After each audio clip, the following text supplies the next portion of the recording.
इस्लाम कोट में महान भगत सन्नत नेणो राम जो मेलो शुरू। पहिरें ॾींहं ते रश वरी अंग में यात्री पहुतल।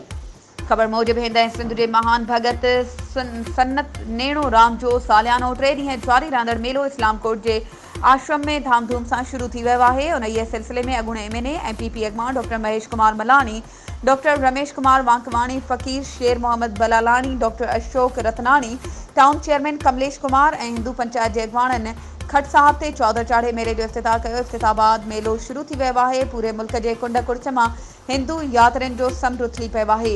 मेले के मौके ते ॾींहं रात न्याज़ लंगर शुरू किया वियो आहे। शहर में मार्केटूं लगी वयूं आहिनि।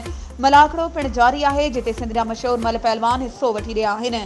उन सिलसिले में PP अॻवान ऐं अॻूणे MNA डॉक्टर महेश कुमार मलानी चयो आहे त सन्नत नेणो राम महान भगत हो जैं इंसान ज़ात की ख़िदमत कई। अज भी आश्रम गरीब ऐं बेपहुच माण्हुनि जो भरझलू बणियल आहे।